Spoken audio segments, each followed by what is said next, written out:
মধ্যবঙ্গ নিউজের যে কোনো খবরের দ্রুত আপডেট পেতে ইউটিউবে সাবস্ক্রাইব করুন ইমার্জেন্সি টিভি লাইভ এবং সাবস্ক্রাইবের পর অবশ্যই বেল বাটনে একটি ক্লিক করুন। জলের যোগান কমে যাওয়া কিংবা মজে যাওয়া নদীকে পুনরায় সজীব করে সেই নদীর জল ব্যবহৃত হবে সেচের কাজে। সেচের জন্য নদী সংস্কারের চিন্তাভাবনা প্রশাসনের।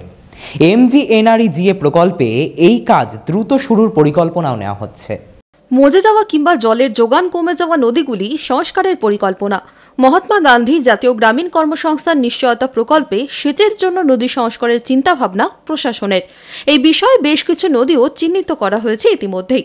100 দিনের কাজের পরিকল্পনা এবং নদীর পুনর্জীবনের নানান পরিকল্পনাকে বাস্তব রূপ দিতে দফায় দফায় চলছে বৈঠক। MGNREGA রাজ্য আধিকারিক দিব্যেন্দু সরকার এই প্রসঙ্গে জানালেন, এই জেলায় বেশ কিছু নদী, যে নদীগুলো মজে গেছে বা জলের যোগান কমে গেছে, এই নদীগুলোকে যদি আরেকবার নতুন করে সেখানে জলের যোগানটা বাড়ানো যায়, তার একটা পরিকল্পিতভাবে এই ব্যাপারে কাজে এগোনো দরকার।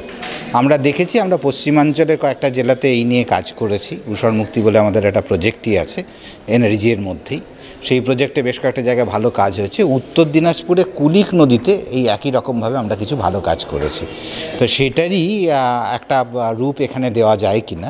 আসলে নদীর বুকে কাজ করতে যতটা আমরা ইন্টারেস্টেড, তার চেয়ে অনেক বেশি হচ্ছে নদীর ক্যাচমেন্ট এরিয়া যেটাকে বলে, সেই এরিয়াতে আমি যদি জলের যোগানটা বাড়িয়ে দিতে পারি, মানে মাটির নিচে জল যদি বেশি পৌঁছতে পারি, তাহলে সেই জলটাই নদীতে এসে পৌঁছে।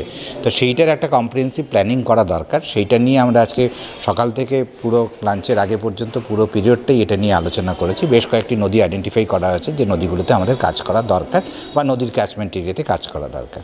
সেটা একটা বড় আর দ্বিতীয় হচ্ছে মুর্শিদাবাদ জেলাতেও, মানে সব জেলাতেই আমরা তো 100 দিনের কাজে প্রচুর, মুর্শিদাবাদ জেলায় এবছরে খুব ভালো একটা অ্যাভারেজ পার্সেন্টেজ জেনারেট করতে পেরেছে। মানে একেবারেই দক্ষিণ চব্বিশ পরগনা মুর্শিদাবাদের রাজ্যে সবচেয়ে বেশি সংখ্যক দিন একটা পরিবারকে কাজ দিতে পেরেছে গড়টাতে আর কি। সেটা যথেষ্ট ভালো। কিন্তু তার চেয়ে বড় কথা, যেটার উপরে আমরা গুরুত্ব দিই, বেশ কিছু একটু ব্যতিক্রমী সম্পদ তৈরি করা গেছে।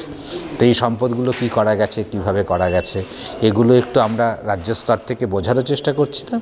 এবং একই সঙ্গে রাজ্যের যে ভিশনগুলো আছে, যে কাজগুলো, এগুলোকে আমরা যেভাবে করতে চাই, সেইটা মুর্শিদাবাদের মানুষের কাছে, মানে আমাদের যারা ব্লকে বা জেলাতে যারা এটা ইমপ্লিমেন্ট করেন, তাদের কাছে রাজ্যের স্ট্যান্ডটাকে তুলে ধরার চেষ্টা করেছি আমরা। সেই সব নিয়েই 100 দিনের কাজের একটা পর্যালোচনা, নতুন কাজ কী ধরনের হওয়া সম্ভব তার একটা খুঁজে বার করার চেষ্টা করা এবং নদীর পুনরুজ্জীবনের কাজটাকে দেখা।